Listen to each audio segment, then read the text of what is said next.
That's North Korea. Sad. There were gas masks on the side. Good morning. It is 36 a.m. and I am about on my way to the airport for my flight to San Francisco and from there on to Tokyo and then Seoul. And I am like excited and sleepy and a little nervous because it's a lot of flying and I'm going to Asia by myself, which is kind of crazy. Yeah, I feel kind of awake though. It's interesting. I was gonna stay up all night, but then we were having kind of a chill night and I was like, you know, let me go to bed. So I went to bed at like 11:30 maybe. And I slept until 2:30. And I think it's really funny how like useful a night of sleep when you sleep between like 12 and 2 can be. Because I think you feel so much more rested than if you slept between like 5 and 7, for example. So we're good. Okay, so I just arrived in San Francisco. First leg of the flight done. It was a little bit bumpy. A little bumpy. I was a little nervous. There was a bit where they were like, flight attendants, please like sit in your jump seats for like a check-in. And I was like, jump seats? Didn't love that. But now I have to collect my luggage and then I have a few hours before the flight to Tokyo and then Seoul. Oh my god, this is gonna take so long. But it's going okay so far. Also, I've never seen an airport this empty in my life. Like, there's nobody here. We literally had to wait on the ground for a little bit because we got here early and customs wasn't open yet. And so there were 0 people in the American Citizens Customs line. Like 0. There was no line. There were 2 agents. I don't know if I've ever actually seen the number of customs agents outnumber the number of people in line, so that was cool. And also they're very nice when you're American. They didn't ask me any questions. It was just like, take your picture, welcome. I'm like, okay, cool. The Canadian ones are not that nice. They always ask questions. Anyways, get in the bags. Here we go.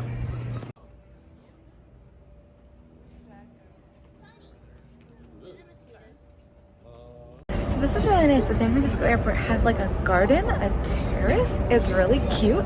I'm very into it. I don't know. I'm about to get on a 12-hour flight, so I think I'm not gonna sit though. I'm gonna like pace the airport for a while. The other very terrible thing that's happened is that my shoes have completely fallen apart. And these were the shoes I wanted to wear on the plane because they're like my biggest shoes. And so I should probably change into my other shoes, but I kind of want to wear my heels, and so I need to buy new heels. Probably not here, probably in Seoul when I get there, but sad. Okay, so like just being in the international terminal of this airport is an experience. It's kind of nuts. So this terminal, like the international, I think is where all the Asia flights are taking off from. And so there's like Burberry and Gucci, etc. And I needed like pharmaceutical stuff, so I had to go all the way over to the domestic terminal and grab like lip chap and gum and like Pepto-Bismol and what else did I get? Makeup wipe removers, like all sorts of things that I kind of ran out of in Central America where I was most recently. So yeah, now I'm gonna go find somewhere to have a little pre-flight cocktail, but yeah, we're only 30 minutes to boarding. This is a short layover, so woo. Oh, and the other thing I saw, there was someone with a baby literally in a hospital blanket. This baby was like 3 days old. I swear to God, the baby's literally in a hospital blanket in this airport, which is crazy. I've never seen that before. I get it if you like want to go home to your parents or family or whatever, but little tiny baby.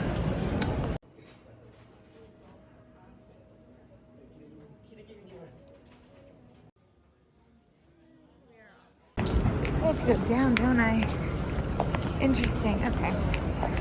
It's not like I'm gonna miss my flight, but I am a little like behind in the boarding. Started boarding 10 minutes ago, so we're good. We're just slightly stressed. Tokyo Narita departs at 11:50 a.m. There we go. All right, vroom vroom. So I was a bit nervous for this flight, so I splurged on United Premium. United Premium Plus, and I swear it is so nice. I slept so well. They have this little footrest. They give you a blanket. They came with like a towelette, lip balm, eye mask, nice headphones, all of the things, like a nice meal. And honestly, I don't think you need first class. I think you just need Premium Plus, and sometimes it's only like $200 more. It's like the best.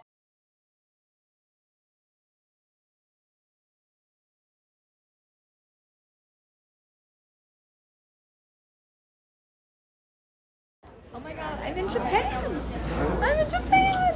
I mean, I'm going to Korea, so I have one more flight, and it's not for like 4.5 hours. So it's a long layover, so there's still like a good like 8 hours to go before I get to my hotel, but like I'm really this is so cool! What is this bathroom? It's so different! Oh my god, it's so cool!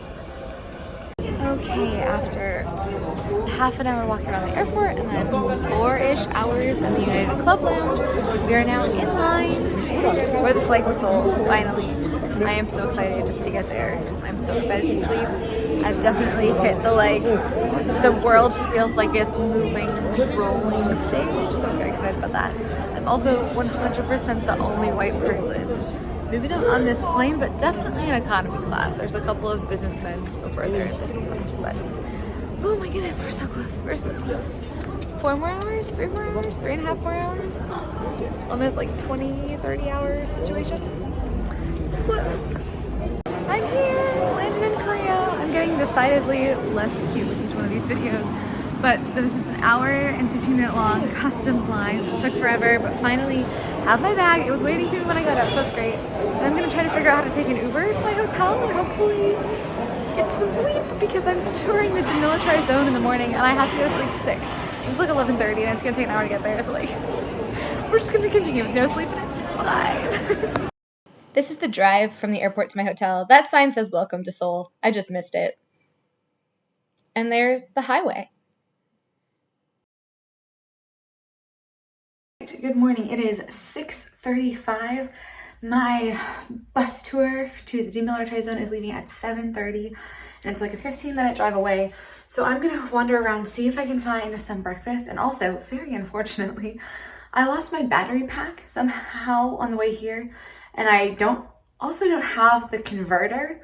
So I'm gonna wander around a little bit, see if I can like find some food, find somewhere with a converter, but not for very long. I'm just gonna go to this hotel if I can't find anything. So yeah, let's go.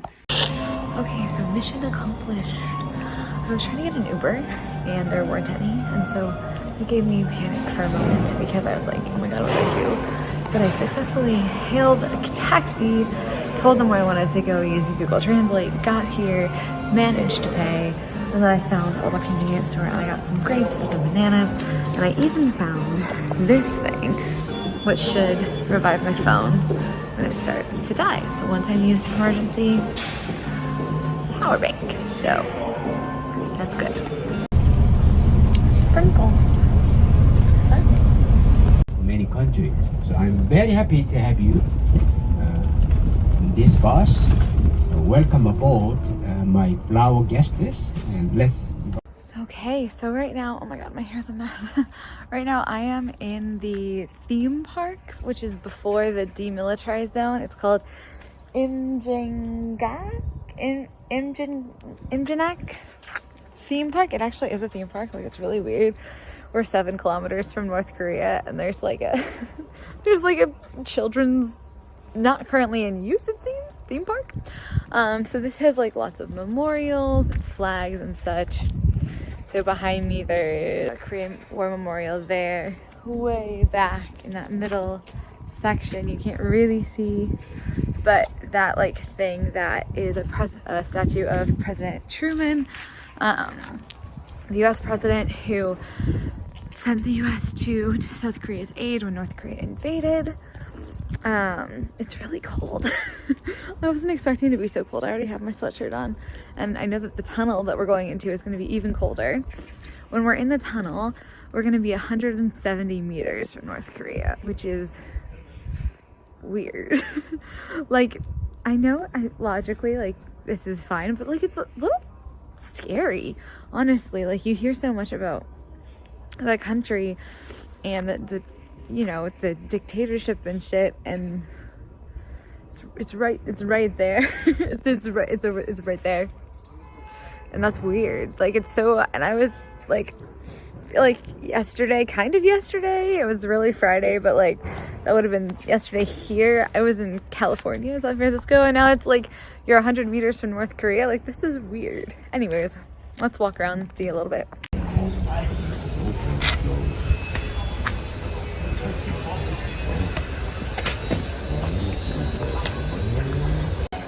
We just had an interview with a North Korean defector. I guess they get like one of the ways they make a living. So we met someone who was getting her PhD, which is super cool.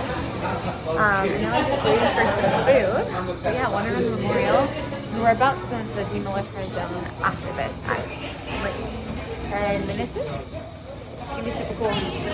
But she didn't speak English, so our tour guide translated like our questions, and we just asked lots of questions. And it was really like just fascinating and so brave. And yeah, it makes me really want to learn more. I think there's a book from a defector that's pretty popular. So. Alright, I'm in the demilitarized zone, which interestingly has a letter, whatever you call it, tourist photo op sign. Because as our tour guide said, this side is capitalism. We make money off you, and that side is communism. So, but it seems like a weird thing to do. Okay, so we just did the visit to the third tunnel, which was a little bit tiring. Like, I thought I was going pretty fast. Like, I was keeping the pace up. I was a little scared, honestly. There were gas masks on the side in case, I guess, North Korea decided to put an air poison in the air or something the moment we happened to be down there. So that was a little freaky. And I also don't love tunnels and caves. Like, I do them, but I'm always a little uneasy, and so I was booking it. But booking it back up the hill was tiring, and I was very out of breath. I think I have to go get on my bus now, but that was the third tunnel. It was really crazy. And then seeing like there's a concrete barrier, and then there's like a window through it where you can see like greenery on the other side, which was interesting. And all I could think was like, oh my God, what if like some person just showed up there? Which they didn't, so it was all good. But now we're gonna go to the observation area, which should be interesting. Sand in North Korea. Oof. This is really hard to see, but that's North Korea. If you zoom in, I don't know if I can see the flagpole in this video, but there's the flagpole. Their flagpole is there, and the South Korean one is on the other side. And you can like just see the buildings of the town back there. So yeah, North Korea is like just behind me. It's so foggy you can't see, but actually like we can see the towers of that city, and then there's like two flagpoles in North Korea, one in South Korea, one there. It's crazy. It's kind of like, it's interesting to stare at. I don't know why. New day. I am picking up some stuff before I go over to my friend's house to do a little bit of co-working because I have some stuff to do today.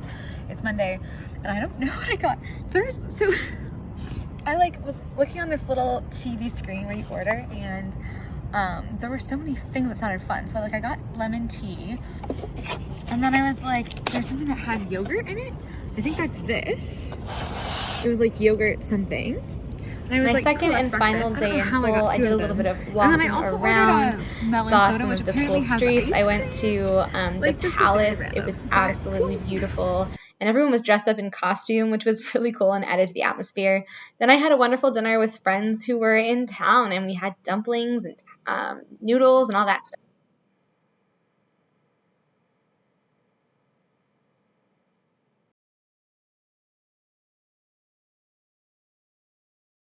Here is to reuniting with old friends and meeting new friends. Yes. Cheers.